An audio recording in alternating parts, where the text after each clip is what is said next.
अरिहन्ताणम्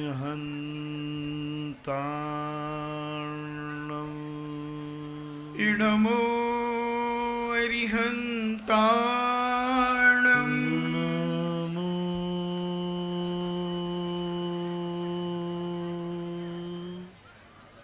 सिद्धार्णम्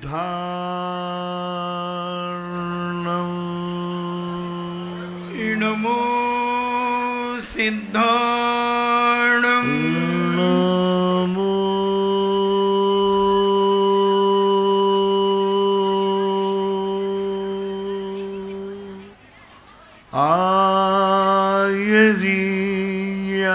आयर्याणम्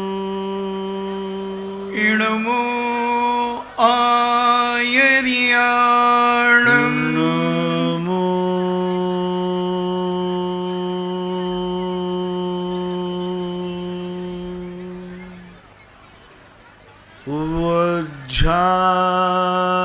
उवज्झायाणम् इणमो उबज्झायाणम् नमो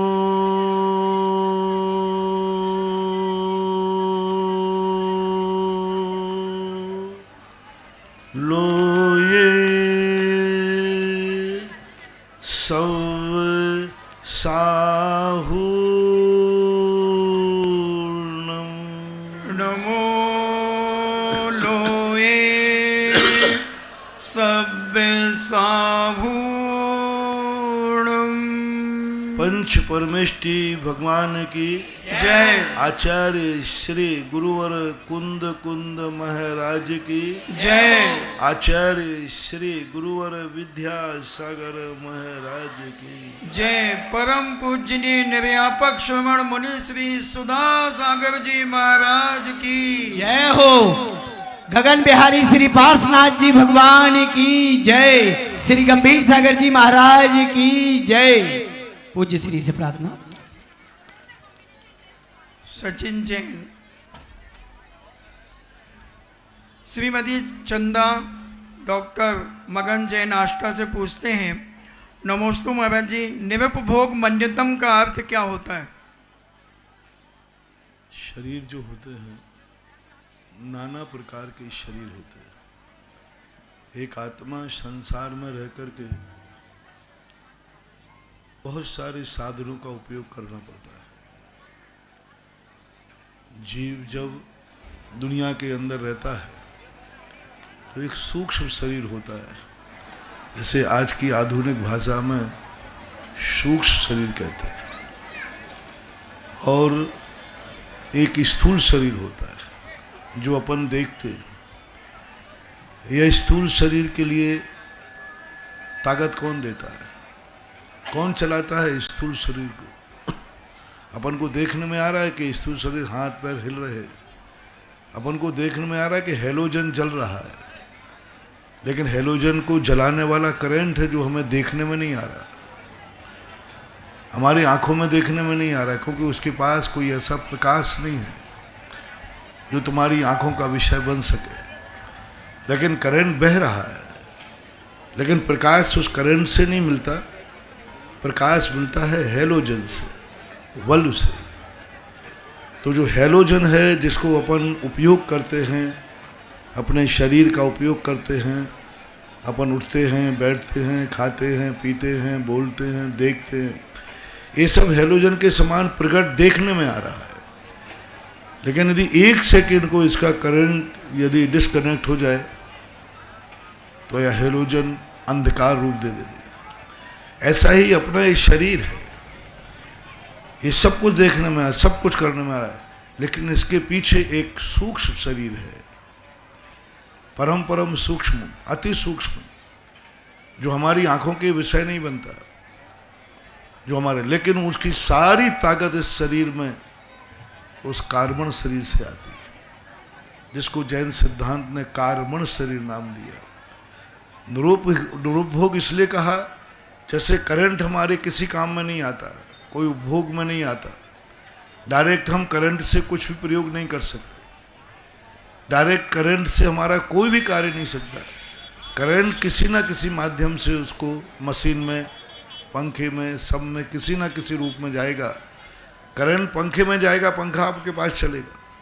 current machine में जाएगा, machine से आपका उपयोग होगा।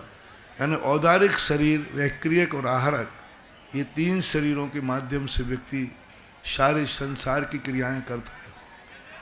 और जो सूक्ष्म शरीर करंट के समान है, वह हमारी इंद्रियों का विषय, उपभोग का विषय न बनने से उज्ज्वल उमा स्वामी महाराज ने उसे निरुपभोग मंथ्यम, यानी अंत का शरीर निरुपभोग है। आप जनता को समझने के लिए मैंने जो करंट का उदाहरण दिया, आप सबको ये समझना है कि शरीर के अंदर भी एक शरीर है। शरीर के अंदर एक शरीर है। वह शरीर जब डिस्टर्ब होता है तब हमारे शरीर में बीमारी आती है। ये शरीर रुग्ण होता है जब अंदर का शरीर डिस्टर्ब होता है। जब सुख मिलता है, जितने भी अपन सुख ले रहे हैं, अंदर का शरीर कुछ अनुकूलताएं बनाता है तब अपन को सुख मिलता है। अपन इस बाहर शरीर के आधार पर नहीं जी रहे, इसके अंदर भी एक सूक्ष्म शरीर है। ये तो मरने के बाद छूट जाता है, वो मरने के बाद साथ जाता है। ये जन्म के बाद मिलता है, वो जन्म के पहले साथ आता है। जिससे सूक्ष्म शरीर, आज की वैज्ञानिक भाषा, आज के लोग जो मनोविज्ञान आदि हैं, योगी लोग हैं, वे सूक्ष्म शरीर के ऊपर बड़ी खोज कर रहे हैं। महावीर स्वामी ने बहुत पहले इस बात की खोज कर ली थी। उन्होंने कहा कि एक शरीर ऐसा है जो तुम्हारे साथ हमेशा चलेगा। जन्म के पहले भी था, मरण करने के बाद भी तुम्हारे रास्ते में एक ही शरीर, वो सूक्ष्म शरीर साथ देता है। ये शरीर साथ नहीं देता। ये तो जो अपन यहाँ आते हैं तो यहाँ ही बनाया जाता है, यहाँ मिलता है, साथ में नहीं आता। और मरने के समय हम ये शरीर को यहीं छोड़ देंगे। लेकिन वो जो सूक्ष्म शरीर है, कार्बन शरीर, वह हमारे साथ आया था, साथ रहता है। संसार में जब तक जीव रहेगा, कार्बन शरीर का कभी विच्छेद नहीं होता। अनादि संबंधेश्य, उसका कभी वियोग नहीं होता, उसका जन्म नहीं होता, उसका मरण नहीं होता। उसके जो कर्मों की स्थिति अनुभाग आती है, अपने आप तारतम्यता रूप से, संतति क्रम से वह उत्पाद व्यय उसमें होता रहता है। लेकिन कार्बन शरीर की निरंतरता बनी रहती है। ऐसा संसार की त्रिकालिक सत्ता को इस संसार में जो रोके हुए है, उसको सूक्ष्म शरीर कहते हैं, जो अपने ज्ञान का विषय नहीं है।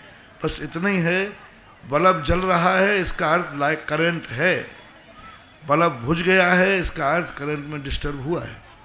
तो ये अंदाज अपना लगा सकता है। ऐसा डॉक्टर अंकित जैन पूर्वपाल सरागपुर से पूछते हैं, पूजनीय गुरुदेव को बारंबार नमोस्तु। महाराज जी, तेजस और कार्बन शरीर के अंगोपांग क्यों नहीं होते? मैंने पहले ही कहा कि वो निरुपभोग बनते। जैसे करंट के कोई हाथ पैर नहीं होता, करंट का एक तार में बहता है। बल्ब के हाथ पैर होते हैं। बल्ब के देखो हेलोजन के कितने हाथ पैर हैं, इसके अंदर और सारे बहुत सारे आइटम हैं।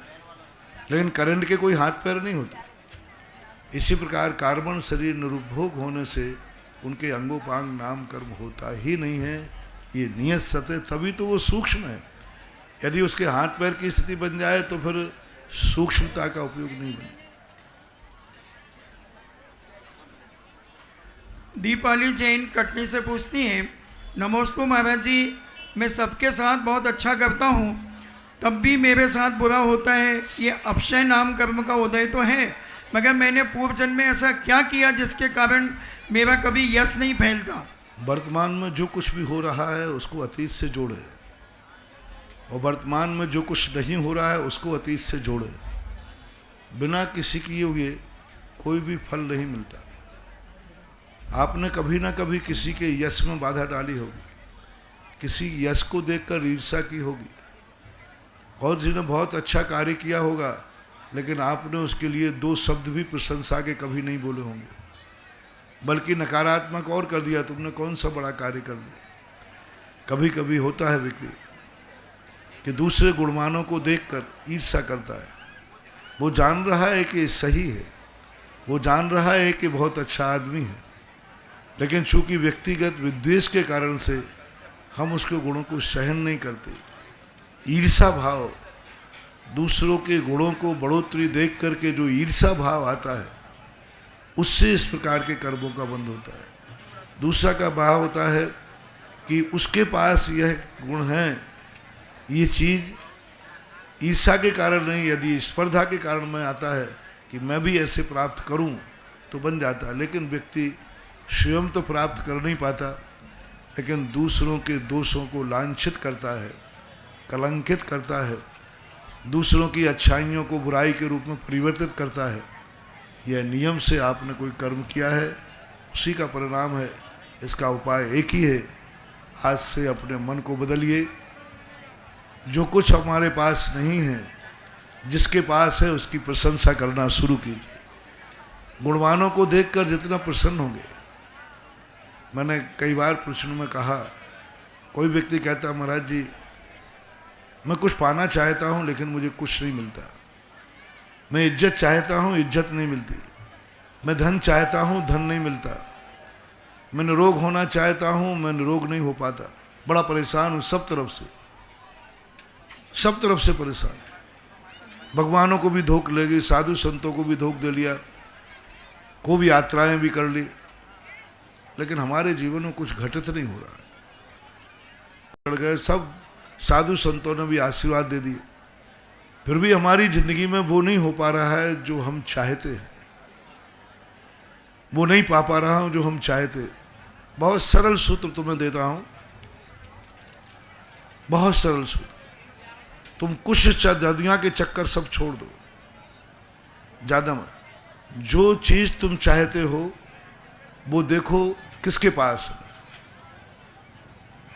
वो चीज किसके पास है। मान लीजिए तुम चाहते हो धन है, तो तुम्हारी दृष्टि में धन किसके पास है? तुम गरीब हो। तुम्हारी दृष्टि में तुम रोगी हो, निरोग कौन है? तुम्हारी दृष्टि में तुम्हारी कोई इज्जत नहीं है, तो तुम्हारी दृष्टि में तुम्हारे गांव में इज्जत वाला कौन है? इसको खोजो आप। मात्र 6 महीने का टाइम तुम्हें देता हूं, 6 महीने के अंदर जो आज तक जिंदगी में तुम नहीं पा पाए, वह तुम्हारी जिंदगी में घटित हो जाएगा। मात्र उसको खोज लीजिए। और क्या करना है उसको?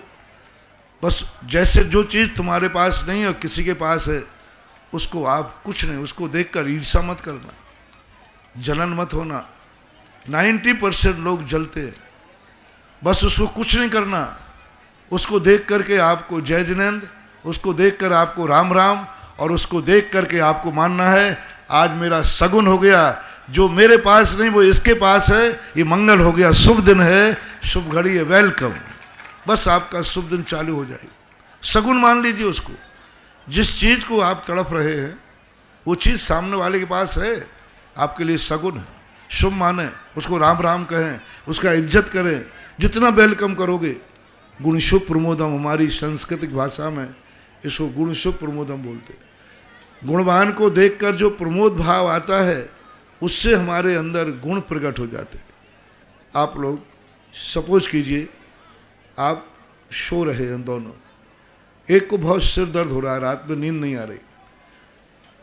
महाराज जी मेरा सिर दर्द बहुत ज़्यादा करता है, ठीक कब होगा? मैं कोई सर्वज्ञ नहीं हूँ को बता दूँ। एक विद्यार्थी ने कहा महाराज जी मैं कितनी पढ़ता हूँ, याद ही नहीं होता, फेल होता हूँ, आप कोई आशीर्वाद दीजिए। इन दोनों प्रसंगों में मैं एक साथ आपको जवाब दे दूंगा कि आपका सिर दर्द होता, हाँ महाराज कभी ठीक नहीं हो, बहुत दवाई करा ली, बस मेरी एक दवाई और ले लो। तुम्हारी पड़ोसी में कोई सो रहा है तुम्हारे पास, तुम्हारे कमरे में, तुम्हें बिल्कुल भी नींद नहीं आ रही है, और पड़ोसी में जो तुम्हारे सो रहा है वो घर्राटे ले रहा है, आपको कैसा लग रहा है? बहुत जोर के सो रहा है और तुम्हारा इतना सिर दर्द फट रहा है बिल्कुल। अब कैसा फट रहा है वो आप लोग जानना, जिनके सिर दर्द होते हैं, बहुत जोर, बहुत फट रहा है, और वो घर्राटे लेके सो रहा है। उस समय बस आप अपनी अनुभूति बता दीजिए, आपको कैसा लग रहा है। यदि आपको लग रहा है कि उसको जम के थप्पड़ मारो और उसको उठाते हो, तुम सोते हो तो मैं मर रहा हूं, आपका सिर दर्द कभी दूर नहीं होगा। अब मेरी दवाई ले लीजिए। वो सो रहा है, आपका सिर दर्द है और आपको चीख निकल रही है, आप चीख को रोक लीजिए। मैं पापी हूँ, ये पुण्यात्मा है, रात दोनों की एक है। इसने कौन सा पुण्य किया ये सो रहा है, और मैंने कौन सा पाप किया मैं जाग रहा हूँ। भली मेरी किस्मत में नींद नसीब नहीं है, लेकिन मैं इतना बदनसीब भी नहीं हूँ इसकी नींद हराम कर दूँ, इसको सोने दो। जय जिनेंद्र, राम राम। बस आप उसको खुशी मनाइए कि मेरे बाजू में कोई पुण्यात्मा सो रहा है, जिसने कभी ऐसा पुण्य किया होगा कि आज उसको नींद आ रही। उसको हटा, ईर्ष्या मत करना, बार बार उसके पुण्य की सराहना करना, और बार बार उसको राम राम जय जिनेंद्र जो करता है करना। बस ईर्ष्या नहीं करना, द्वेष नहीं करना। आप देखना थोड़ी देर के बाद आपको कुछ राहत मिलना शुरू होगी। यदि टाइम लग सकता है, कर्म बड़ा है। मैंने उस विद्यार्थी के साथ ऐसे ही किया। मैंने कहा बेटा पढ़ाई बंद मत करो। तो महाराज मैं क्या करूं, होता ही नहीं। मैंने कहा तुम्हारी क्लास में सबसे अच्छे नंबर किसके आते? उसने कहा फलाने व्यक्ति का। मैंने कहा आप कुछ नहीं करना बेटा, मेरे पास भी मत आना।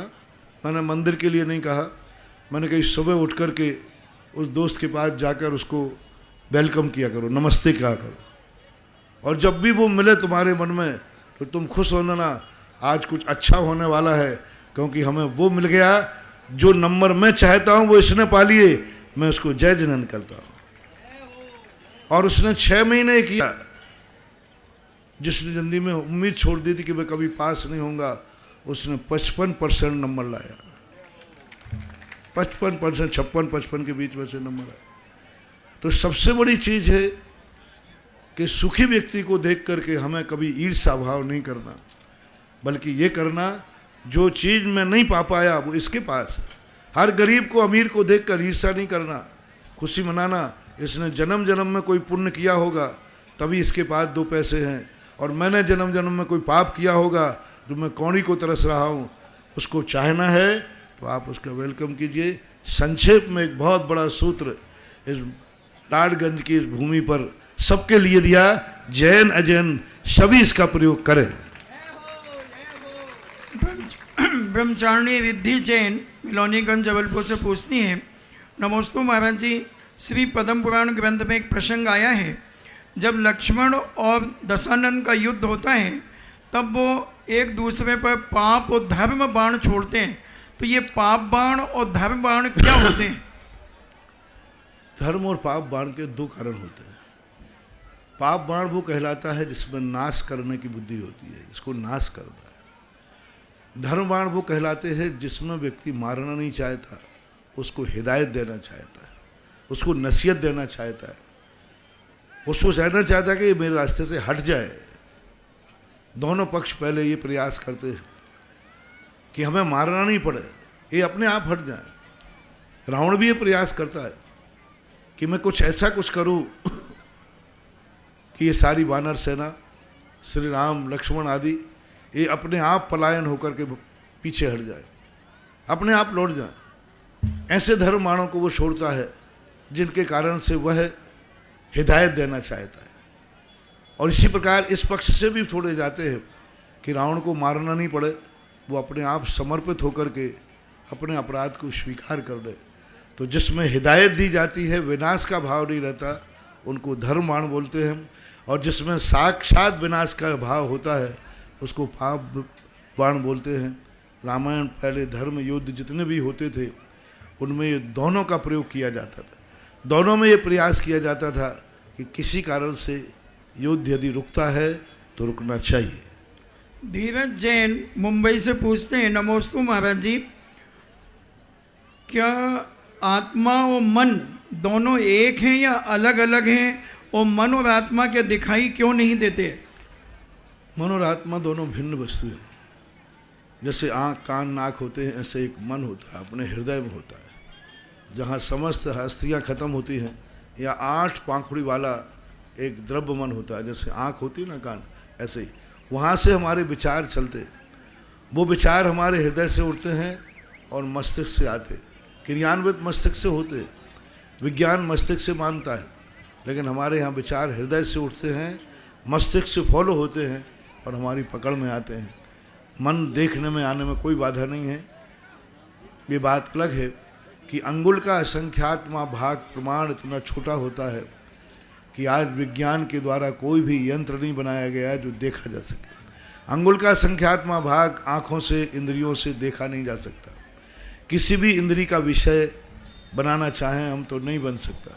अंगुल का संख्यात्मा भाग हालांकि रूपी है, जो अवध ज्ञान मना पर्याय ज्ञान का विषय बनता है, और यंत्रों का इंद्रियों का वह विषय नहीं बनता, क्योंकि उसकी सूक्ष्मता आज के परमाणु से भी कई गुनी अनंत गुनी हीन है।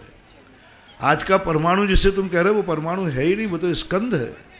उस परमाणु से भी सूक्ष्म होता है मन का जो आकार है।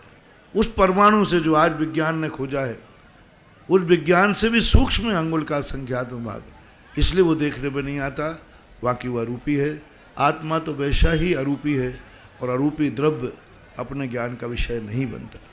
डॉक्टर अंकित जैन सरांगपुर मध्य प्रदेश से पूछते हैं, नमस्कार गुरुदेव, विग्रह गति में तीर्थंकर गति का बंध कैसे संभव होता है? विग्रह गति में मन रहता है, जो द्रव्य मन के अभाव में वहाँ भाव सुत रहता है। भाव सुत के माध्यम से पूर्व संस्कार का कारण से 3 समय का ही तो अधिक से बल्कि 2 समय से ही ज़्यादातर पड़ता है। इतने समय के लिए तो वह अपने आप में भाव सुत के माध्यम से वहाँ बंद करता है। डॉक्टर मगन जैन आष्टा से पूछते हैं, नमोस्तु गुरुदेव, निर्माण नाम कर्म किसे कहते हैं और इसके कितने भेद होते हैं? निर्माण नाम कर्म के जितने शरीर हैं, शरीर का निर्माण होना, ये निर्माण की जो आकृतियाँ बनती हैं, ये सारी की सारी निर्माण नाम कर्म के उदय से।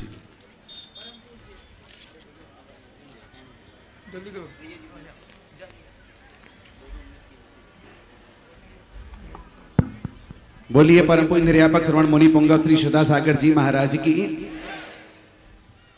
समस्त आचार्य संघ की एक सबसे बड़ी कंप्लेंट आपको बता रहा हूं। यहाँ जितने लोग बैठे हैं किसी के चेहरे पर मास्क नहीं है। आप मास्क का उपयोग करिए, देखो प्रशासन का साथ देंगे। मेरे पास अभी अभी मैसेज आया प्रशासन की ओर से कि भैया जी सबको एक बार आदेशित करें और मास्क का उपयोग करें, क्योंकि हमको चमलेश्वर चलना है और पूर्ण सुरक्षित तरीके से वहां पर पहुंचना है। कल किसी प्रकार की कोई घटना घटे ऐसा काम हमें नहीं करना है, ना निमित्त जुटाना है। कल एक और महत्वपूर्ण बात मैं आपको बता देता हूं, कल महाराज श्री मांडलगढ़ जैन समाज तो ठीक है, माइक पे से जब आदेश हुआ टेक टू ऑर्डर, 1 मिनट के अंदर सबके मुख पर कुछ ना कुछ होना चाहिए। जल्दी टेक टू ऑर्डर, माइक से जो बोला जाए उसे 1 मिनट के अंदर फॉलो होना चाहिए। जो फॉलो नहीं कर सकते वो उठ के बाहर चले जाए। बैठ जाओ बाबा जी, बैठ जाओ। आप अपना टॉवल गमछा लगा लो, गमछा लगा लो, गमछा गमछा रूमाल सबके पास है। आपको कल की एक विशेष सूचना दे रहा हूं, परम पूज्य महाराज श्री के चरणों में नमस्तु के साथ। महाराज श्री अभी अभी मेरे पास सूचना आई है, मांडलगढ़ जैन समाज तो ठीक है, जैनेतर समाज भी लगभग 10,000 लोग आपकी शोभा यात्रा जो निकलने वाली उसके स्वागत सम्मान के लिए आतुर हैं। कल सभी इंद्राणियों को वेशभूषा का विशेष ध्यान रखना होगा। मैं आज जो आपने शाम को भोजन व्यवस्था का पुण्यार्जन करने का सौभाग्य मिला है, सकल दिगंबर जैन समाज भीलवाड़ा जिन्होंने आप सभी के आतिथ्य की व्यवस्था बनाई है, जोरदार तालियों के स्वागत। सुबह का तो बोल दिया था, बोल दिया भैया, सुबह ही बोल चुका था।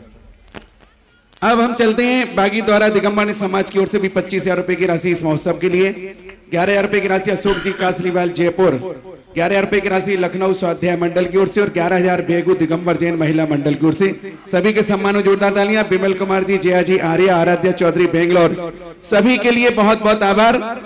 11,000 रुपए की राशि मनीष पत्नी रचना लोकेश मीनाक्षी लक्षदीप छाजे लाखन कोठड़ी अजमेर, सभी के सम्मान में जोरदार तालियां। मैं जिज्ञासा के लिए आवाज दे रहा हूं सत्यनारायण जी जोशी लाडपुरा। सबसे ज्यादा पुण्यमान अभी 3 नाम बोले ना। देखो, जिनके रास्तों में जब घर पे बारात आती है तो हर व्यक्ति मेहमान की करने के लिए मजबूर हो जाता है कि जब रास्ते से दरवाजे से बारात आ रही है, घर में यदि ब्याई जी आए हैं तो खाना ही कहना ही पड़ेगा। लेकिन ये 3 गांव वाले सबसे ज़्यादा यात्रा में पुण्य कमाएंगे। सबसे पहला तो कमाएगा ठुकरई। ठुकरई इसका नाम नहीं है, मुझे लगता है इसका नाम है ठकुराई। ठकुराई, ठकुराई देखो कितना स्वाभिमान, छोटा सा गांव है और एक व्यक्ति ने पूरे समाज का मान ऊंचा रखा। एकाश चंद्रा तमोहंती, अनेक तारागण होते हैं वो मिलकर के कुछ नहीं कर पाते, लेकिन एक चंद्रमाना एक ने पूरे अब मैं ठुकराई नहीं कहूँगा, अभी मैं भी ठुकराई कहता था और जब भी मैं कहता था उसका नाम ही ठुकराई तो मैं भी ठुकरा देता था। लेकिन आज जो मैनाल के अंदर उन्होंने किया, इससे अब मैंने उसका नाम ठुकराई नहीं ठकुराई और रहा होगा वो ठकुराई, वो ठू हो गया, मात्रा इधर उधर। और दूसरा सबसे बड़ा पुण्य का आज कमाया भीलवाड़ा, जिनका नाम रास्ते में नहीं था। भीलवाड़ा बहुत दूर है, लेकिन उन्होंने इस बात का संदेश दिया, हेडक्वार्टर ऑलवेज हेडक्वार्टर। जय हो। यानी जब हम हेड में बैठे हैं तो हमारे जिले में कहीं भी कार्यक्रम होगा, वो कार्यक्रम हमारा होगा। प्रवीण जी और सुभाष जी दोनों इस कार्यक्रम के संयोजक भी हैं, और इन्होंने एक वो अपना वात्सल्य दिखाया कि भीलवाड़ा जिला एक अखंड है और एक है। और तीसरा सबसे बड़ा पुण्य कमाएगा कल बेगू समाज। जय हो। और जिन्होंने कोई रास्ते में नहीं है, लेकिन इतने भक्त हैं वो कि नहीं, मेरे गुरु का मेरे आसपास कहीं भी चलते हैं तो वो सबसे उमड़ के आते हैं। तो ये 3 गांव वालों का एक विशेष आदर, इस पद यात्रा का इतना बड़ा पूर्ण भागीदार इनको मिलेगा, क्योंकि अपने गांव आने पर तो सब लोग करेंगे, लेकिन ये ऐसे लोग हैं, बहुत बहुत आशीर्वाद। हमेशा समाज को ऐसा ही वात्सल्य होना चाहिए। सत्यनारायण जी जोशी लाडपुरा, इसके बाद तैयार रहेंगे इंद्राणी श्रीमती निधि ग्वालियर। माइक दो ना सत्यनारायण जी को, जल्दी दिया करो भैया।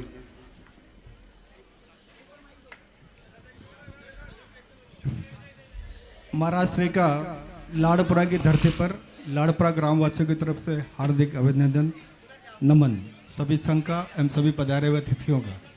महाराज जी, अभी मैनाल से आप पधारे, रास्ते में सघन वन क्षेत्र था, आपने देखा। इस वन क्षेत्र को बचाने के लिए हमारे जो क्षेत्र के लोग काम कर रहे हैं, हम कहीं ना कहीं सभी भटक रहे हैं, पूरा ध्यान नहीं दे पा रहे हैं वन, पर्यावरण, जल के बारे में।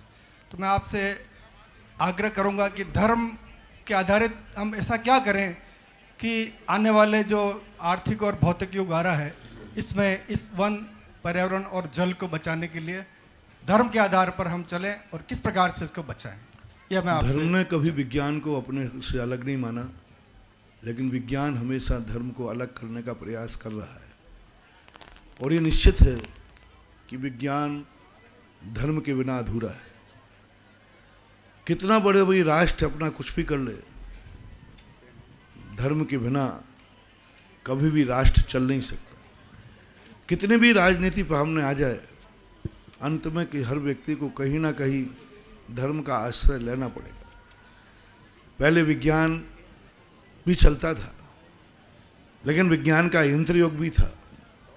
आज तुम्हारे ज़माने में ही प्लेन नहीं है, हमारे धर्म के ज़माने में तो पुष्कर जैसे विमान भी थे जो रावण के पास थे।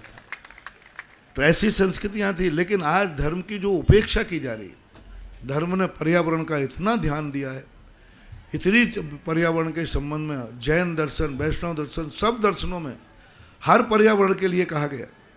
पानी के लिए कहा गया, हमारे यहाँ पानी के लिए एक बूंद भी यदि पानी कोई करता है तो इतना भय उत्पन्न कराने की सुनाई, 36,450 जीवों की हत्या करता है यदि अनर्थ दंड में यदि एक बूंद भी पानी वेस्टेज करता है।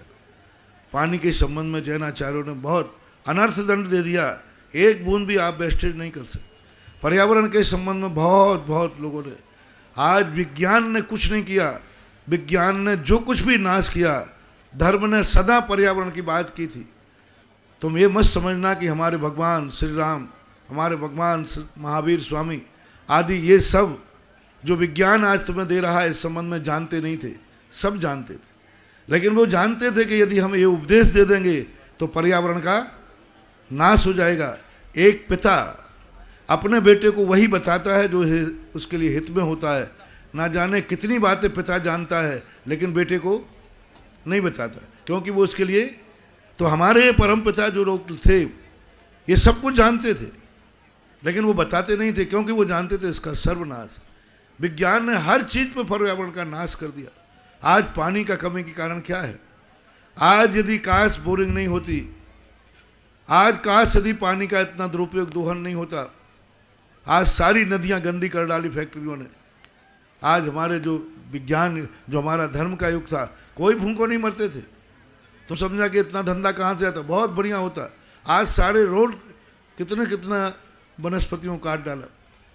आज प्रदूषण देखो कितना हो रहा है, आज फैक्ट्री, आज वाहन देखो। सबसे बड़ी ताज्जुब की बात, अभी एक विज्ञान को प्रकृति ने चुनौती दी कोरोना के अंदर, कि कोरोना में के पहले जितने लोगों की मृत्यु दर थी, कोरोना के समय मृत्यु दर कम हुई है।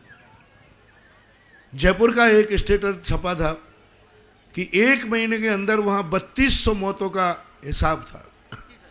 3200 मंथली, 3200 मौतें। लेकिन कोरोना के समय मौतों का स्थान 800 रह गया, क्योंकि अन्य मौतें खत्म हो गई। वाहन सब बंद थे, एक्सीडेंट, हार्ट अटैक, सब पर्यावरण, क्योंकि चारों तरफ से पर्यावरण दूषित। जिन नगरों में मैं देखता था आकाश में तारे नहीं दिखते थे, तारे दिखने लगे। इतना धुआं, इतना प्रदूषण था। ये सब प्रदूषण किसकी देन है? विज्ञान की देन है। विज्ञान सुख दे रहा है, लेकिन पीछे से साइड इफेक्ट बहुत दे रहा है। आज श्वास लेने के लिए भी दिक्कत पड़ रही है, प्रकृतियों के द्वारा भेजे गए। आज ये कोरोना किसकी देन है? विज्ञान की देन है। किसी मन चले ने एक ऐसा केमिकल वायरस छोड़ा जो काबू में नहीं आ रहा। ये कोई धर्म की देन नहीं, ये प्रकृति की देन नहीं। प्रकृति का वायरस होता अभी तक कंट्रोल में आ जाता। ये तो बनाया गया है, विज्ञान ने बनाया। वैज्ञानिक माइंड ने एक ऐसा वायरस बना करके दुनिया के लिए एक महामारी का रूप दे दिया। तो विज्ञान, आज हमारी जमीन की खेती, सब्जियां, हर चीज में केमिकल रखे। पहले कितना बढ़िया खेत होते थे, लोग किसान खेती करते थे, सब कोई भूखों नहीं मरते थे। लेकिन आज विज्ञान ने ऐसे ऐसे खाद, ऐसे ऐसे रसायन, ऐसे ऐसे केमिकल्स तैयार कर दिए, प्रलोभन दे रहे हैं। आज हर सब्जी जहरीली हो गई, हर गेहूं जहरीला हो गया। आज देख लीजिए, भारत में 16,000 लीटर दूध होता है ओरिजिनल, और प्रतिदिन खपत होती है 64,000 करोड़ की। कितना हो गया डिफरेंस? 48,000 लीटर विज्ञान जहर दे रहा है आपको। एक 48,000 करोड़ लीटर आपको जहर दे रहा है, और आप जहर ले रहे हैं। एक दिन बारातों में दूध इतना है नहीं, एक दिन बारात के अंदर तुम्हें कोई भी चीज़ चाहिए तुरंत लीजिए, तुरंत मिलता है। अरे भाई, इतनी तो गाय ही नहीं है जिले के अंदर, और एक दिन के अंदर तुमने कहा कि बारात में मुझे 10,000 लीटर फलानी मिठाई चाहिए, 10,000 लीटर दूध चाहिए, छाछ चाहिए, तुरंत बना के देते। जहर दे रहा है। तो विज्ञान के लिए बहुत बड़ी स्थिति नहीं बन पा रहा है। मानववादी विज्ञान हो रहा है, लेकिन मानवतावादी धर्म होता है। और मानवतावादी जब दुनिया हो जाएगी, पर्यावरण अपने आप शुद्ध हो जाएगा। मानववादी का अर्थ है सब कुछ मिटा दो, मानव को सुखी करो। और मानवतावादी का अर्थ है कि सारी दुनिया के साथ किसी भी चीज़ को दुख मत पहुंचाओ, पेड़ पौधों को भी मत दुखाओ। मानवता का अर्थ होता है मैं भी सुखी रहूं, दूसरा भी सुखी रहे।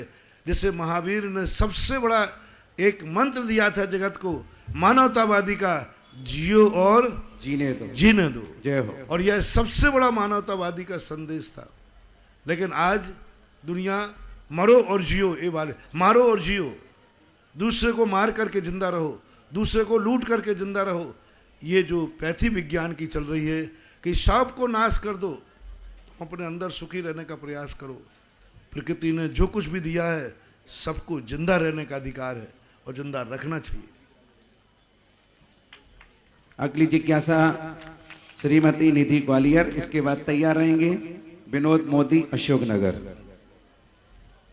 मेरे परम आराध्य गुरुवर के चरणों में मेरे परिवार का कोटि कोटि नमोस्तु। हे गुरुदेव, ये जो चल समारोह कल से शुरू हुआ है बिहार भगवान का, तो इसमें प्रत्येक मनुष्य तो उत्साहित है ही। और आज हम देख रहे थे कि त्रियंच भी बड़े उत्साह भाव से श्री जी की शोभा यात्रा देख रहे थे। तो हे गुरुदेव, क्या ऐसे वह भी पुण्य का संचय कर पाते हैं? क्यों नहीं। त्रियंचों में, पशु पक्षियों में बहुत कुछ होता है। जैन दर्शन, वैष्णव दर्शन, दोनों दर्शनों में, शास्त्रों के अंदर त्रियंचों ने बड़े कमाल किए। रावण ने विदेही का अपहरण किया, जटायु ने अपने ज्ञान से जान लिया कि ये गलत हो रहा है। जटायु जैसा पक्षी अत्याचार को समझ गया।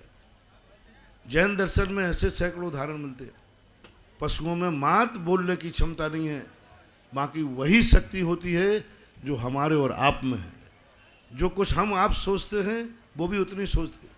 मात है क्योंकि वो बोल नहीं पाते, वो इशारा नहीं कर पाते, वो लिख नहीं पाते। एक कमी के कारण से वह नहीं, बाकी तो आज बहुत कुछ, जो कुछ भी आज देखने में आ रहा है त्रियंचों में बहुत है। विज्ञान ज़्यादा आविष्कार नहीं कर पाया। एक बहुत अच्छा जोक मैंने पढ़ा था, एक विज्ञान के लोग कर रहे थे, विज्ञान की देन। तो एक कुत्ता वहीं सुन रहा था।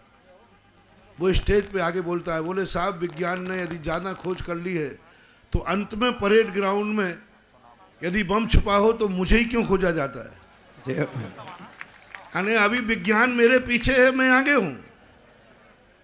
आज विज्ञान के पास वो ताकत नहीं है जो एक कुत्ते के पास है, वो सूंघ के बता देता है।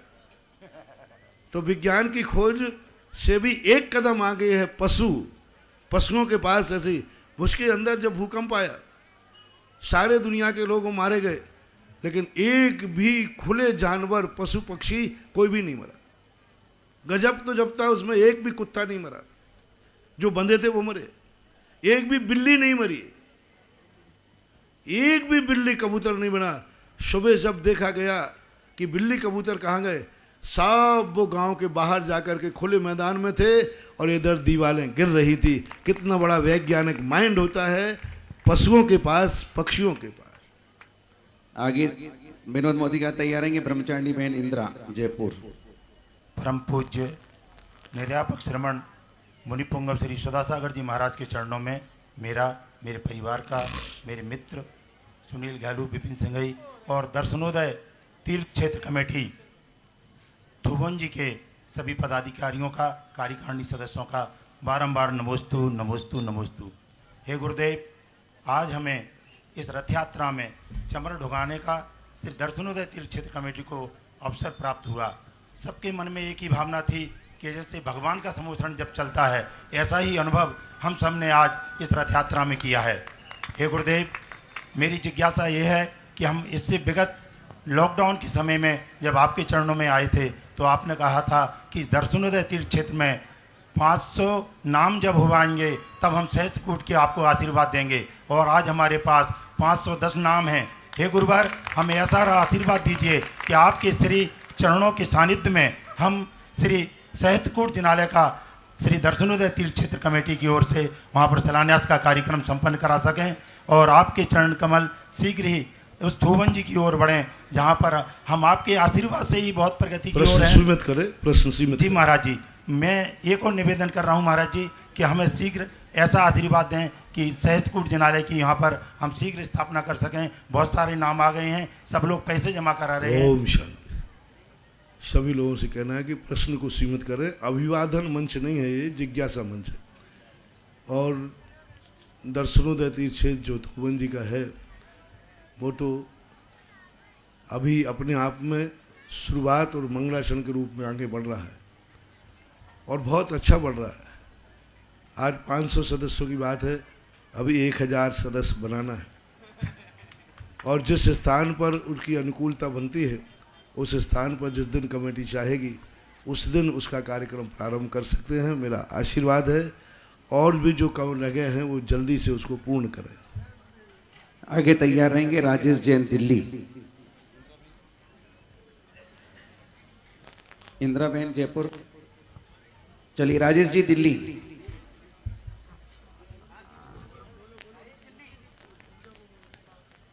हाँ बोलिए बोलिए। महाराज जी के चरणों में मेरा और मेरे परिवार की तरफ से नमोस्तु नमोस्तु नमोस्तु। मेरा प्रश्न है महाराज जी, हम डेली पढ़ते हैं कि 5 पापों से हमें बचना चाहिए, हिंसा, झूठ, चोरी, कुशील, परिग्रह। फिर भी डेली 1 या 2 पाप हमसे हो जाते हैं। जैसे हम चलते हैं तो चींटी पैरों के नीचे आ जाती है, हिंसा है। व्यापार करते हैं, उसमें कई बार हमें झूठ बोलना पड़ता है, वो भी हमारे लिए पाप है। तो क्या महाराज जी हम इन पापों से 100% बच सकते हैं?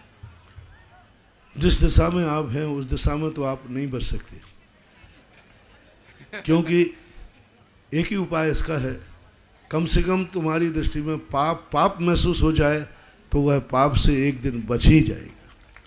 कम से कम ये एहसास हो, क्योंकि ज़िंदगी में कुछ ना कुछ ऐसी स्थितियाँ होती हैं जो कहीं ना कहीं से दूषित होती है, करना पड़ती है, बुद्धिपूर्वक करते हैं, लेकिन कम से कम यह फीलिंग में आ जाए कि यह पाप है, तो एक दिन कुदरत तुम्हें एक ऐसी शक्ति देगी कि तुम बिना पाप के भी ज़िंदगी जीने के योग्य हो जाओगे। जिनको ये लगता है, बहुत बड़ी प्रश्न है सब लोगों के सामने, और तुम इन पापों को छोड़ नहीं सकते। इस प्रश्न के माध्यम से आपको एक बहुत बड़ी शक्ति मंत्र दे रहा हूँ, हर व्यक्ति की ज़िंदगी में दे रहा हूँ।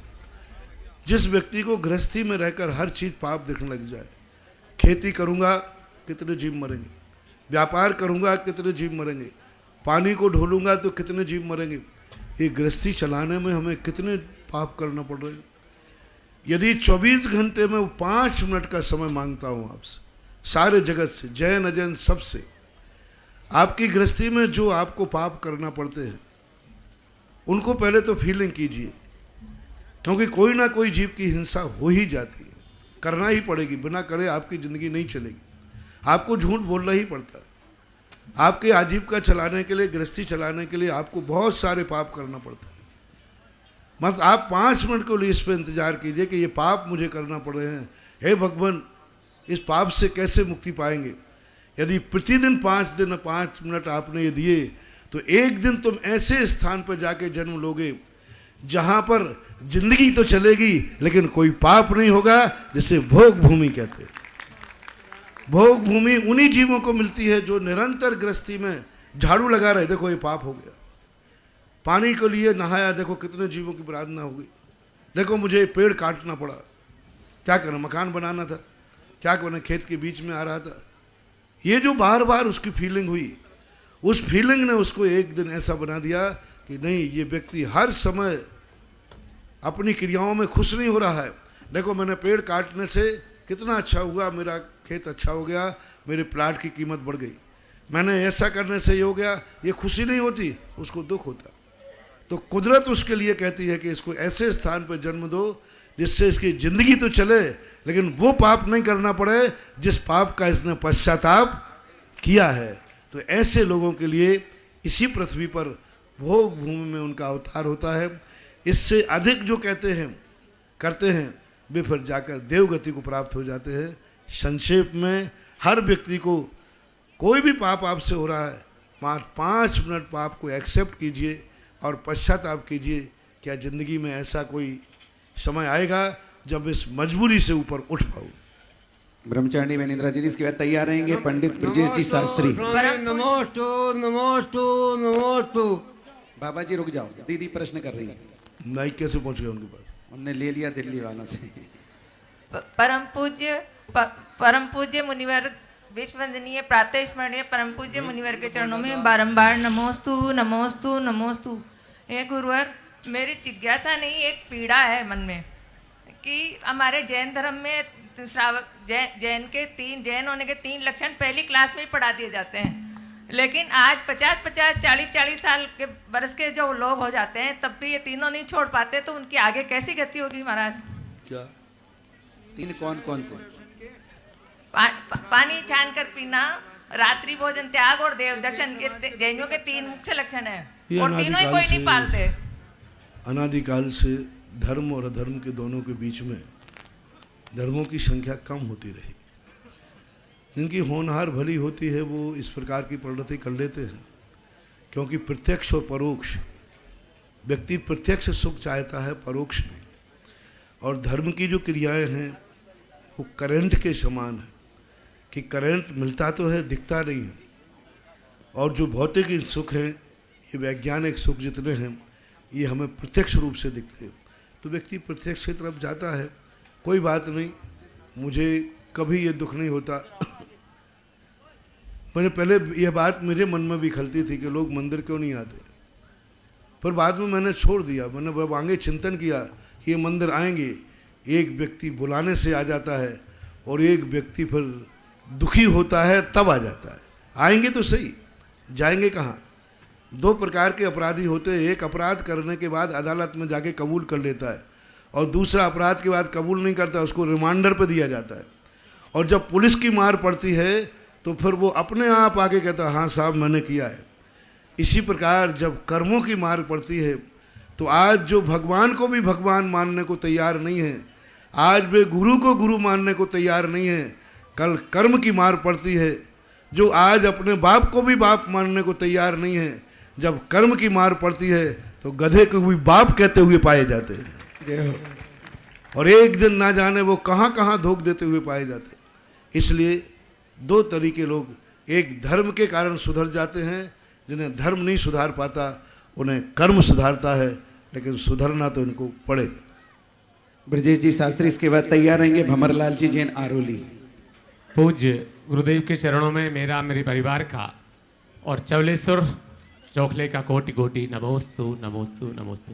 गुरुदेव, एक भजन जीवन भर से सुनते आ रहे थे कि रोम रोम से निकले गुरुवर प्रभुवर नाम है तुम्हारा, लेकिन वास्तव में ये आज जब हम जुलूस में सम्मिलित हुए तब जाके वास्तव में साकार हुआ और हमारा राम राम पुलकित हो गया आपके दर्शन पाके और भगवान के दर्शन पाके। तो गुरुदेव, हम सभी जीवन भर इसके लिए आपके कृतज्ञ तो रहेंगे ही। हमारी जिज्ञासा ये है गुरुदेव आज कि जैन लोग तो बहुत सारे आनंद ले रहे थे समोषण श्री विहार का, लेकिन हमने देखा जितने भी गाड़ी वाले निकल रहे थे साइड से, सभी गाड़ियां साइड में लगा के बड़ी भक्ति से हाथ जोड़ के इतने विनय के साथ, इतनी भक्ति और लालायत के साथ देख रहे थे समोषण श्री विहार को। उनकी आंखों में जो श्रद्धा थी उसको देख के मुझे लगा कि मुझे पूछना चाहिए कि हे गुरुदेव, क्या वो भी वास्तव में हमारे जैसे ही पुण्य के अधिकारी हैं क्या गुरुदेव? नमोस्तु। धर्म के दो विचार होते हैं। एक विचार वो होता है उन पुण्यात्माओं को जो भगवान को खोज लेते, भगवान को पा लेते और भगवान की खोज में निकल जाते हैं, और वे खोजते हैं कि मुझे जहाँ भगवान मिलेगा वहाँ मैं भगवान के पास जाऊँगा। लेकिन ऐसे लोग बहुत कम होते हैं जो अपनी ज़िंदगी में मनुष्य पर्याय पाकर के भगवान की खोज करें, उस परम पिता भगवान का खोज करें, उस अंतिम सत्य को खोज करने के लिए निकल पड़े। इनकी संख्या बहुत कम है। तो धर्म ने एक दूसरा रूप बनाया। जो हमें नहीं खोज सकते हैं, मैं उनके पास जाकर उनको बता सकता हूं कि सत्य क्या है। ये जलूस, ये प्रभावनाएं उन्हीं लोगों के लिए होती हैं जिनके जीवन में समय ही नहीं है। वो अपनी गृहस्थी में, अपने जंजाल में इतने उलझ गए हैं कि उन्हें परमात्मा क्या है, धर्म क्या है, मरने के बाद ज़िंदगी क्या है, जन्म के पहले ज़िंदगी क्या थी, यह सोचने का उनको कोई मतलब ही नहीं। तो उनके लिए यह जलूस, ये प्रभावनाएं होती हैं भाग्यवानों लोगों की। तो वो भी दूसरा भाग्यवान है। पहला भाग्यवान वो है जो भगवान को खोज में निकल पा है, भगवान उसको नहीं खोज रहे हैं। दूसरा भाग्यवान वो है जो भगवान उसको दर्शन देने के लिए आते हैं। तो उन जीवों के भी, वे भी भाग्यवान ही हैं जो इस समय उनकी गाड़ी रास्ते में निकल रही है, जिस समय गगन बिहारी का जलूस निकल। जय हो, जय हो। अब बहुत सारी गाड़ियां निकलेंगी। अब लाडपुरा का अपन मोड़ के इस तरफ आ गए। अब 5 मिनट बाद किसी की गाड़ी निकली होगी। आज सुबह से, कल, आज इतने सुबह गगन बिहारी भगवान की जो मूर्ति देखते हैं, सारे जलूस का एक बहुत बड़ा आकर्षण। दूर से ऐसा लग रहा था साक्षात बिजोलिया में बैठे हुए भगवान आज शामिल हो गए। जय हो, जय हो। कल जलूस का एकमात्र एक जलूस था। आज वास्तविक रूप से गगन बिहारी की मूर्ति जब दूर से देखते हैं, निरालंबन, कोई ट्रक नहीं दिखता, ऐसे सकते अधर में भगवान खड़े हैं और ऐसा ही विहार हो रहा होगा। तो उनको देख करके तुम्हारे लिए कह रहे हो गुरुवर का नाम रोम, और मैं उनको देख देख करके मेरा रोम रोम पुलकित हो रहा था। भगवान ऐसा ही आपका जब विहार हुआ होगा, जब विहार करते होंगे निरालंब आकर में कैसे आकाश में विहार होता होगा, ऐसी कल्पना बहुत बड़ा रूप है। जिनकी आंखें पुण्यात्मा जीव हैं, उन्हीं की आंखों में यह दृश्य आ पाएगा। आगे तैयार रहेंगे अभय जी लोहड़िया बेगू। स्वामी नमोस्तु नमोस्तु नमोस्तु। हे स्वामी, देखो कल्ला का मंदिर में ने जो सोनगढ़ नाई वाला कब्जो कर लियो हो, जो मर्जी चाह रही तो दूजनक दर्शन करवा दा, न करवा दा। ओम ओम हो गया बैठ जा बैठ जा। समझ हो गया, कोई कब्जा नहीं है, मुनि भक्तों का कब्जा है। मैं भी वहाँ होके आया, घबराओ मत। जहाँ मैं जाता हूँ वहाँ ये सब परिंदे अपने आप उड़ जाते हैं। महाराज का ओम शांति। हो गया, महाराज जी का समझ गए। ओम शांति। अभय जी लोहाड़िया बेगू, और इसके बाद तैयार रहेंगे सुशील जी भीलवाड़ा। परम पूज्य गुरुवर सुधासागर जी महाराज के पावन चरणों में नमोस्तु नमोस्तु नमोस्तु। बोलिए बोलिए। महाराज श्री, मेरा प्रश्न छोटा सा है। कर्म कहता है कि मेरे कारण कुछ काम नहीं हो सकता है, निमित्त कहता है कि नहीं बड़ा हूँ, मेरे कर्म से काम नहीं होगा, पुरुषार्थ कहता है कि मेरे कारण मैं सबसे बड़ा हूँ। तो महाराज श्री क्या हुआ कि आपने हमें इशारा किया और हमने पुरुषार्थ कर दिया और हमारा काम बन गया बेगू का, बेगू मतलब मांडलगढ़ के लिए। हमने कहा कि महाराज श्री 5 चौके हम लगाएंगे, तो उस समय हमको अनुमति मिलेगी, एक ही मिलेगा, और आज समाचार आएगा 5 चौक आप लगाएंगे। तो महाराज जी क्या माने कि पुरुषार्थ बड़ा है? आप चौके का नाम मत दो, नहीं तो 5 में अंतराय हो जाएगा। नहीं आगे हाँ, बहुत बड़ी गलती कर रहे हो आप। अच्छा हाँ, साधु की चर्या के संबंध में कभी ऊपर नहीं करना, नहीं तो लगा कि 5 के 5 टापते रह जाओगे नहीं, और कहीं और दूसरी दुनिया बदल जाएगी। इसलिए साधु के संबंध में कभी भी आहार चर्या को बांधना नहीं। तुम इन बारात का भोजन करा सकते हो, हाँ। साधु के भोजन कराने की औकात तुम्हारे में नहीं है। नहीं महाराज जी, भावना हाँ, भावना तो बात। हाँ, भावना भी नहीं, इस प्रकार की अभिव्यक्ति नहीं करना। अच्छा, अभिव्यक्ति करने के बाद फिर साधु, आप देखो सब लोगों ने अभी यहाँ आगे पीछे कौन सा गाँव था, अभी मैनाल में सब लगाया, ले साहब एक महाराज को अंतराय हो गया, क्या करोगे तुम? और हम जाएंगे और हो सकता है कोई स्थिति बन जाए कि अलाभ हो जाए, फिर क्या करोगे? समाज को भोजन देने का संकल्प आगाज कर सकते हो, साधु को तो कभी सोचना ही मत, विचार ही नहीं करना। और साधु किसी समाज से बंध करके नहीं रहता, और ना उसका कोई बंधन होता है कि ठुकराई का भोजन है तो ठुकराई चौके में हो, और बेगू का भोजन हो तो बेगू का हो। मेरा निमंत्रण नहीं है और ना मेरा निमंत्रण होता है। नहीं, ऐसा नहीं है कि तुम्हारे यहाँ भोजन तुम्हारा है तो साधु का आहार भी तुम्हारे यहाँ ही होगा। ये कल्पनाएं सोचना मत, विचार नहीं करना। कल्पना की हो तो अभी इसी को ड्रॉप कर देना। हाँ जी महाराज। और ऐसा मान करके कभी भी वो लीड नहीं लगाना। और भाई आरोरी बाबा जी, ये वहाँ पर सोनगढ़ वालों का कब्जा कहाँ है? ये अभय बाबू का कब्जा है, ये तो सोनगढ़ी नहीं है, ये तो मुनि भक्त और महावीर का कब्जा। महावीर है यहाँ बैठे, हाँ। तो सब मुनि भक्तों का कब्जा है। अब वो लड़ रहे लड़ने दो, वो तो ऐसे लड़ा। उनकी यदि ताकत होती तो वे 3 कल्याणक से ज्यादा कल्याणक नहीं कर पाए। 2 ही, बल्कि 2 ही, ओरिजिनल तो 2 ही थे। जन्म ही उनकी जिंदगी में इतनी नसीहत, तुम उनकी बात को लेकर डर रहे हो। अरे उनकी जिंदगी में तो 2 कल्याणक भी कर पाए, 5 कल्याणक तो मुनि ने जाके पूरे किए। जी महाराज, जय हो महाराज जी। वासवाड़ा के अंदर खांदू कॉलोनी में 2 कल्याणक के भगवान पड़े रहे कई वर्षों तक, 5 तो मैंने किए। चिंता मत करो, बिना मुनि के बिना 5 कल्याणक होते नहीं, हो नहीं रहे, होंगे भी नहीं। जय हो, जय हो। वास्तविक मूर्ति है। और बाकी स्टेचू तो कोई भी बना लेता है। अब वो बेगू का जो मंदिर किले का है, पूर्ण मुनि भक्त मंदिर है, क्योंकि उसमें सूर्य मंत्र मुनि ने दिया है। जी महाराज, जय हो, जय हो। महाराज इसमें निमित्त बड़ा है, कर्म बड़ा है, पुरुषार्थ बड़ा है। अब वो प्रश्न आपका बदल गया, इसलिए उत्तर नहीं। शैलेंद्र जैन, अशोक नगर। नमस्ते महाराज जी, नमस्ते। क्योंकि आपने अपने प्रश्न को चर्या से जोड़ दिया। नहीं महाराज, पहला प्रश्न। ओम शांति। नमस्ते नमोस्तु महाराज जी, नमोस्तु। भिलवाड़ा की ओर से नमोस्तु महाराज जी। मेरा प्रश्न ये है कि आज जो चिलचिलाती धूप, और ये भी ध्यान रखना, कहीं ऐसा नहीं हो कि बेगू वालों ने कर दिया हो कि सबका भोजन है तो महाराज के 5 चौके भी मेरे ही लगेंगे, दूसरे वालों को कोई बंदेज नहीं है। ऐसा एक बार चौथे काल में हुआ। एक राजा था, उस राजा ने कहा कि महाराज बहुत मासूपवासी थे, तो उसने गांव में डंडोरा पूडिया, किसी का चौका नहीं लगेगा जिससे महाराज के आहार कहीं नहीं होंगे, मेरे ही यहाँ होंगे। और महाराज आहार को गए और उनका तो अंतराय कर्म का उदय था, उनकी प्रतिकूलता बनी, महाराज लौट गया, 1 महीने का उपवास हुआ फिर। इसलिए कभी भी साधु के चौका किसी नाम से बंद करके कभी नहीं लगना, गांव से बंद करके। आज इसी गांव के लगेंगे ऐसा कभी भी विचार नहीं करना। नहीं तो तुम्हें बहुत बड़ा नुकसान उठाना पड़ेगा। कभी ये नहीं करना कि यहाँ चौके दूसरे के नहीं लगेंगे, इसी गांव के लगेंगे, यही परिवार के लगेंगे, इन्हीं के लगेंगे, ऐसा कभी साधु की चर्या पर नहीं करना। खास तौर से पूज्य गुरुदेव विद्यासागर का संग हो तो सावधान रहना। अन्यथा कई बार ऐसे, एक बार हुआ पिपरी के अंदर, एक मोहल्ले के अंदर 2 लोगों ने चौकों की स्थिति बनाई। उन्होंने पार्टीशन कर लिया, हम 2 थे, एक एलक महाराज जी थे, निशंक सागर जी। उन्होंने कहा आज इस मोहल्ले वाले लगाएंगे, कल उस मोहल्ले वाले लगाएंगे।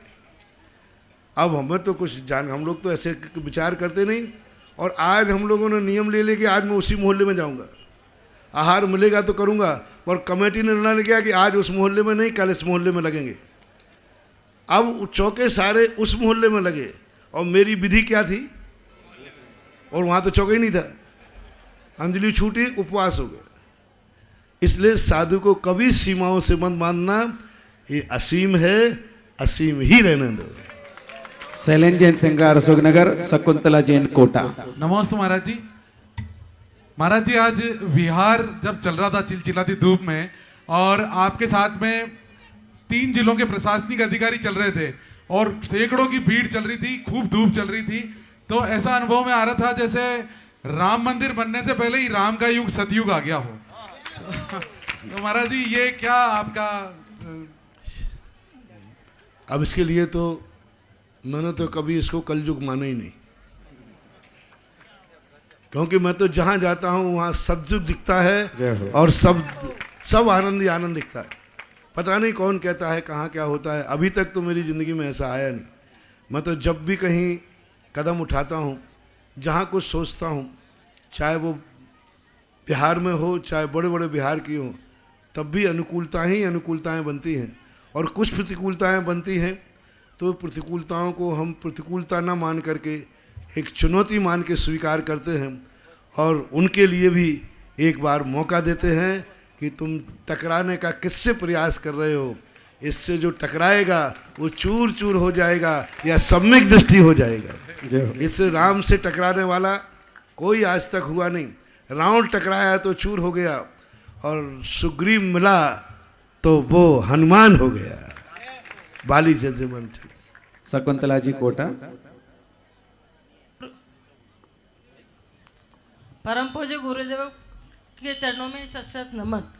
महाराज जी, मेरी जिज्ञासा यह है कि इस रथ यात्रा में जो पैदल चल रहे हैं शुरू से अंत तक, उनको ज़्यादा पुण्य मिलेगा या जो दान देकर और बोली लेकर जो सबसे ज़्यादा गाड़ियों में, उनको ज़्यादा पुण्य मिलेगा? देखो, पुण्य की क्वालिटियाँ अलग अलग होती है, दवाई सबकी एक समान नहीं होती। जो इंद्र बन करके बैठा है उसका पुण्य अलग है, जो पैदल चल रहा है उसका पुण्य अलग है, और जो दिन में चलता है और रात में भाग जाता है उनका पुण्य अलग है। जो अभी भाग जाएंगे, सुबह लेट आएंगे, सबकी काउंटिंग नंबर हो रही है, सबके मार्ग। किसी का रथ चल गया और वो लेट आया, उसके उतने नंबर कट रहे हैं, माइनस मार्क हो रहा है उसका। जो जितना होगा, जिस रूप में जितना कमी कर रहा है उस सबका पुण्य अलग अलग खाते में। कोई व्यक्ति सोचे कि हमारा तो अब आध घंटे बाद चले जाएंगे, आध घंटे बाद जाने का अर्थ है तुमने अपने पुण्य को विकलांग कर दिया। अब आपका जब भी कोई कार्य होगा उसमें सब कार्य सही हो जाएगा, लेकिन जब विदा हो रही होगी उस समय पानी बरस जाएगा। क्योंकि जब आप कहीं जा रहे होंगे, बहुत अनिवार्य रूप से जा रहे होंगे, सब कुछ सही हो गया, स्टेशन तक पहुंचते ही गाड़ी चूक गई होगी, क्योंकि आप पद यात्रा में शुरू होने के आध घंटे बाद पहुंचे थे। तो सब यहाँ पर पूरे सैटेलाइट लगे, 24 घंटे हर व्यक्ति कैमरे की नज़र में है। जो नहीं आ रहा है वे भी कैमरे की नज़र में है, और जो आ रहा है वो भी कैमरे की नज़र में है। जो नहीं आ रहे हैं वो भी पारसनाथ के कैमरे की नज़र में है। बेटा, कल जब तुम्हारे ऊपर विपदा आएगी और कहोगे बाबा जी तो हम यही कैसेट दिखाएंगे, क्या तू पदयात्रा में था? बोले नहीं था, तो तू मेरा नहीं, मैं तेरा नहीं, टेट फॉर टेट। एक और मांडलिक राजा बनने का साजिद किया 51 रुपए की राशि में चेतन रेखा गदिया भीलवाड़ा। और प्रभावना मिष्ठान वितरण, जो रास्ते में आप देखते हैं कई जगह मिष्ठान वितरण होता है आपकी सहयोग की, आपकी प्यास को शांत करने के लिए 1 लाख रुपए की राशि प्रभावना मिष्ठान वितरण के लिए धर्मपाल, सुनीता, राकेश, सचिन जी आजाद नगर दिल्ली वाले सभी के सम्मान, सचिन जी दिल्ली जोरदार तालियों के साथ अनुमोदन करेंगे। और आज हम पुल चलेंगे कल रथ यात्रा में। देखिए एक बात और, सब कल का रूट सबसे बड़ा है इस पूरे बिहार में।